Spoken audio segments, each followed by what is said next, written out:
माँ जी, मैं हिसाब जोड़ देती हूँ। एक सेकेंड, ये हाँ ओके, ये पूरा जोड़कर 15,310 रुपए बन रहे हैं। हाँ, बनिया भी इतने ही बोल रहा था, पर मुझे एक बार तसल्ली करनी थी। अब सूरज और शाम तो दुकान चले जाते हैं, अब तू ही तो है घर में पढ़ी लिखी बहू, तेरे से ही ये हिसाब किताब बोल सकती हूँ। तेरी देवरानी के लिए तो ये सब काला अक्षर भैंस बराबर है, एक अक्षर नहीं पढ़ी हुई है वो। माँ जी, ये सब बाबूजी की एक जिद के कारण हुआ है। ना वो इस अनपढ़ के साथ देवर जी की शादी करते और ना हमें ऐसी बहू मिलती। बाबूजी तो अब इस दुनिया में है नहीं जो ये सारी परेशानी देखेंगे। अब कभी मैं घर में ना रहूं तो आप तो परेशानी हो जाओ। माँ जी, वैसे एक बात मुझे और आपको कहनी थी। अब जैसे मैं तो अपने बच्चों को पढ़ा लिखा लेती हूँ, आगे इसके बच्चे होंगे तो ये अपने बच्चों को कैसे पढ़ाएगी? बच्चों को एक बिना पढ़ी लिखी माँ मिली हो तो वो बच्चे कैसे संस्कार सीखेंगे? इसी बात का तो रोना है, हमारे ही नसीब फूटे थे जो तुम्हारे जैसी पढ़ी लिखी बहू नहीं मिली।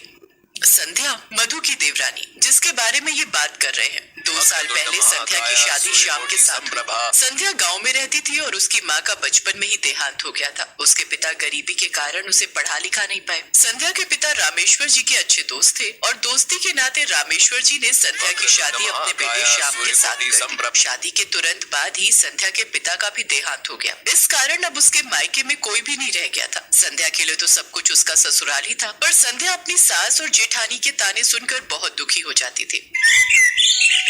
तुझे पता भी है मधु कि प्रसाद आधे घंटे बाद मंदिर में बांटना शुरू करना है। ये संध्या बहू दिन रात क्या करती रहती है? तुम इसे बोल देती रसोई का काम ये संभाल लेती, सारा दिन निकम्मों की तरह इधर उधर घूमती रहती है। संध्या बहू, ओ संध्या बहू, जाओ जाकर रसोई संभालो। जब पढ़ने लिखने का कोई काम नहीं कर सकती तो कम से कम चूल्हा चौका तो अच्छे से संभालना चाहिए। संध्या की आंखों में आंसू आ जाते हैं क्योंकि वो भी घर के काम ही कर रही थी। उस समय वो चुप हो जाती है। अगले दिन संध्या जब बाजार से आ रही थी, रास्ते में संध्या को एक बड़ी उम्र की महिला मिली जिनका थैला फट गया था और सारी सब्जियां गिर गई थी। लाइए आंटी जी, मैं आपकी मदद कर देती हूँ। थैंक यू वेरी मच बेटा, गॉड ब्लेस यू। संध्या ने उनकी इस लाइन का कोई जवाब नहीं दिया। तब महिला ने एक और इंग्लिश की लाइन बोली, you are so sweet dear. इस पर भी संध्या ने कोई उत्तर नहीं दिया। संध्या बस सब्जियां बटोर कर उस महिला के हाथ में दे देती है। महिला अब तक समझ चुकी थी कि संध्या को इंग्लिश नहीं आती, इसलिए वो हिंदी में बात करती है।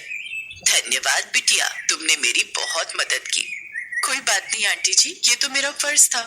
मेरा घर पास में ही है, चलो मैं तुम्हें अपने बहू के हाथ की गरम गरम चाय पिलाती हूँ। उस महिला का नाम वृंदा देवी था जो एक स्कूल चलाती थी। वो संध्या को अपने घर ले जाती हैं। उनकी बहू दोनों के लिए चाय लेकर आती है। बातों बातों में वृंदा देवी को पता चलता है कि संध्या को पढ़ना लिखना बिल्कुल भी नहीं आता। बिटिया, पढ़ना लिखना तो बहुत जरूरी होता है। तुम्हें भी अपने जीवन में ज्ञान का प्रकाश फैलाना चाहिए और पढ़ना लिखना चाहिए। पढ़ने लिखने से व्यक्ति का समाज में सम्मान बढ़ता है, उसकी अलग पहचान बनती है। वृंदा देवी संध्या को समझाती रही और वो उनकी बातों को ध्यान से सुनती रही। अब उसके मन में पढ़ने लिखने की इच्छा जागृत हो गई थी। घर आकर उसने श्याम और अपनी सास से इस बारे में बात की। लो जी, अब इस उम्र में बहू स्कूल जाएगी और लोग क्या कहेंगे, शादी के बाद बहू को पढ़ने के लिए स्कूल भेज दिया। ना बाबा ना, मैं ये ताने नहीं सुन सकती। बिरादरी में नाक कटवानी है क्या? और सबसे बड़ी बात तो ये है कि घर के काम काज सब छोड़कर अगर इसने पढ़ना लिखना शुरू कर दिया तो घर कौन संभालेगा?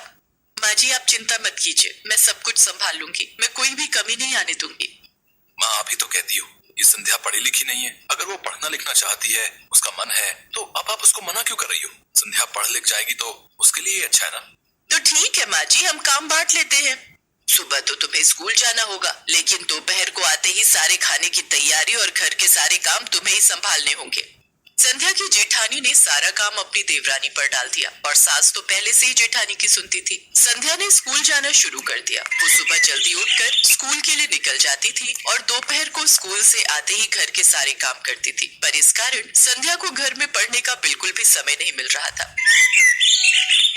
संध्या, मुझे तुम्हारी अध्यापिका ने बताया है कि तुम गृह कार्य बिल्कुल भी नहीं करके जाती हो। जो यहाँ पढ़ाया जाता है उसको अगर तुम घर पर जाकर अभ्यास नहीं करोगी तो तुम पढ़ना लिखना कैसे सीखोगी? संध्या, मैंने ये स्कूल इसलिए खोला है ताकि तुम्हारी उम्र की महिलाओं को शिक्षा प्राप्त हो सके, पर उसके लिए तुम्हें भी तो मेहनत करनी है।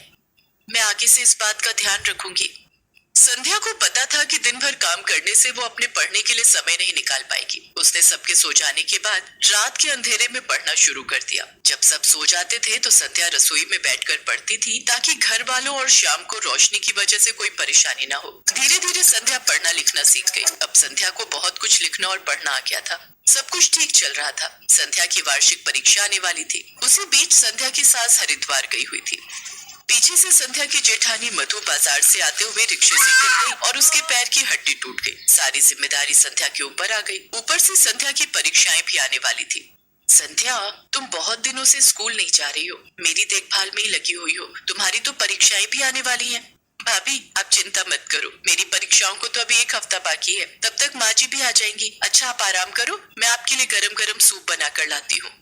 संध्या कितनी अच्छी है और मैंने उसका साथ कभी नहीं दिया। वो बेचारी घर के कामों के साथ साथ स्कूल भी जाती है। ये तो एक अच्छा काम कर रही है जिसमें मुझे और माँ जी को उसका सहयोग करना चाहिए। आज मेरी तबीयत खराब है और संध्या मेरी कितनी देखभाल कर रही है। मधु सचमुच अपनी गलती के बारे में सोच रही थी। कुछ दिनों बाद मधु और संध्या की सास लौट आती है। मधु अपनी सास को संध्या के बारे में सब कुछ बताती है। अगले दिन सुबह संध्या की परीक्षा थी और वो घर के कामों में लगी हुई थी।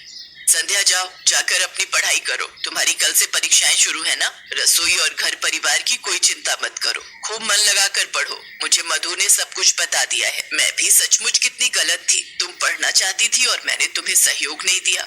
माताजी, दूध का हिसाब ले आया था। एक बार बड़ी बहू से दोबारा करवा लो।